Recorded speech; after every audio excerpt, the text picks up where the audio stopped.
Muito bem, galera, então estamos de volta com a nossa aula e hoje a gente vai falar sobre a terceira lei de Kepler, conhecida como lei dos períodos.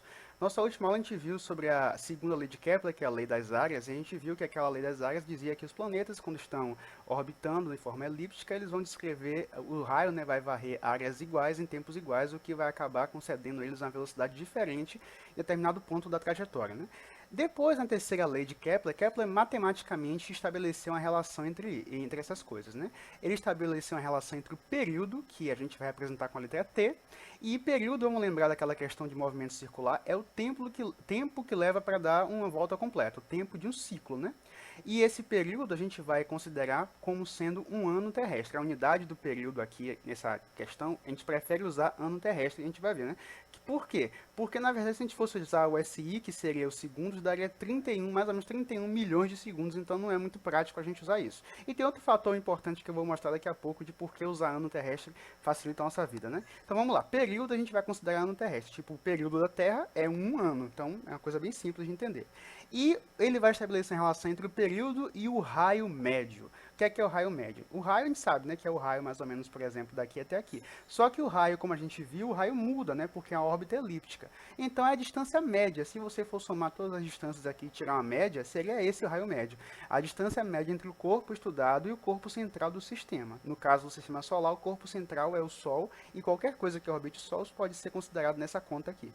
E uma coisa também que a gente pode pensar é que o raio médio seria como o raio de um círculo que desce a mesma área. Então você tem uma elipse lá toda esticadinha, né? A gente lembra que a elipse é toda um círculo achatado, né? Então ela tem uma área aqui, né? Uma área A. Se eu conseguir fazer um círculozinho com a mesma área A, então esse raio do círculo seria o raio médio aqui da elipse. Muito bem? Outra coisa é que esse raio, como é uma questão de distância, pode pensar que a gente fala em quilômetros, mas a gente está falando de planeta, estrela, coisas muito grandes, então a distância é muito grande. Então a gente não vai usar quilômetro, a gente vai usar unidade astronômica, UA, que é simplesmente a distância da Terra do Sol, da Terra para o Sol, né? Se a gente fosse usar quilômetros, daria mais ou menos 160 milhões de quilômetros, então seria uma coisa muito impraticável para a gente fazer conta com isso. Por isso a gente prefere usar unidade astronômica, que vai facilitar a nossa vida, né? Então, vamos lembrar, período em ano terrestre, raio médio é unidade astronômica. Então, cada planeta, por exemplo, do sistema solar vai ter o seu período, que é o tempo que dá uma volta, e o raio médio, que é a distância média dele em relação ao Sol. Agora, vamos continuar. O ponto alto que Kepler fez foi estabelecer uma relação matemática que dizia que o quadrado do período é proporcional, diretamente proporcional, ao cubo do raio médio, da distância média. Quando a pessoa fala que é uma coisa proporcional, diretamente proporcional, ele quer dizer que quando esse aqui aumenta num fator, o mesmo fator aumenta aqui. Isso significa que eu poderia estabelecer uma relação de igualdade, dizendo que o quadrado do período é igual ao cubo do raio médio, multiplicado por uma constante, que pode ser qualquer número. Um número que desce para a conta ficar supimpa. É só uma questão aqui de a gente colocar para a conta ficar igual, para transformar a proporção em igualdade. Só que aí que vem a coisa boa. Se eu usar para o período ano terrestre, se eu usar aqui os períodos em ano terrestre, e eu usar o raio, né, o raio médio, como sendo unidade astronômica, né, que é a distância da Terra no Sol, se eu for calcular essa constante aqui, eu acho a constante magnífica de apenas 1. A constante é apenas 1. 1 ano ao quadrado por unidade astronômica ao cubo.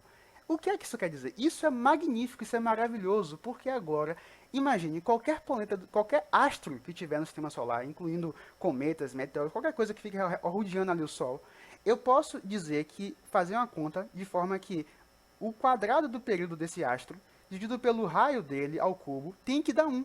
E assim forma uma equação muito simples de se fazer. E isso, quando Kepler descobriu, ele viu que era uma coisa magnífica, porque estabelecia uma ordem no caos, por assim dizer, né? Então, por isso que essa lei é chamada lei da harmonia do universo. Então, ele mostrou isso aqui, que é uma relação muito importante. E quando a gente usa ano em unidade astronômica, a gente consegue o número 1. Se a gente usasse outra coisa, por exemplo, dias por quilômetro, ia dar outro número aqui. Um número provavelmente muito difícil de a gente usar para fazer a conta. Por isso que isso aqui é magnífico. Então, a gente usa ano terrestre por unidade astronômica ao cubo, né? Ano ao quadrado, unidade astronômica ao cubo.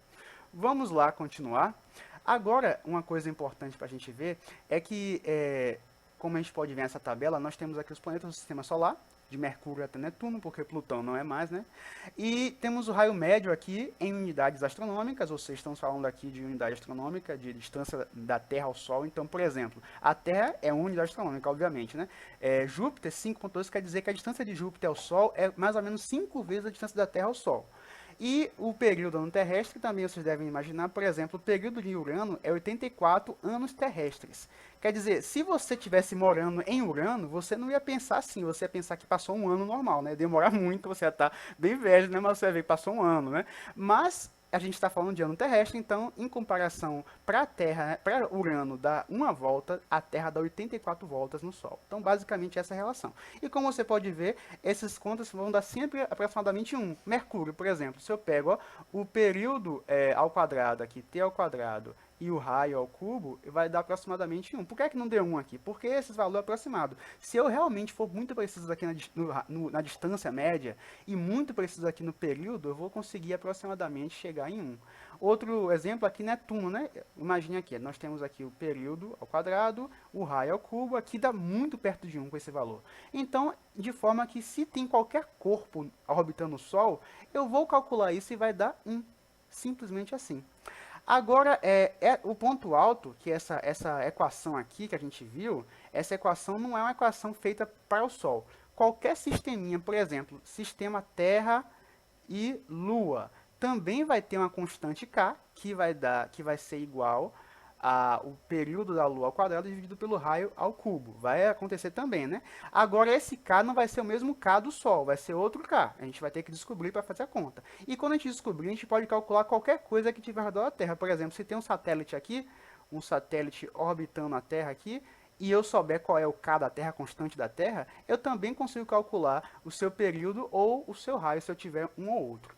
Então, gente, essa é uma equação linda e simples de Kepler que ele interpretou, né, e mostrou como se comportam os astros, né, no universo. Lembrando o que eu sempre falo nas aulas, né, Kepler não descobriu por que isso acontece, ele só fez demonstrar como acontece e mostrar que existe uma ordem nisso. Mas quem descobriu o porquê a gente vai ver a partir de agora, que foi o Sir Isaac Newton, ou o Senhor da Maçã. A gente vai ver a partir de agora, mas não podemos desmerecer Kepler porque ele fez descobertas excepcionais. Então, gente, foi essa nossa aula de hoje. Espero que tenham gostado. Não deixem de curtir e seguir nosso canal. Até a próxima.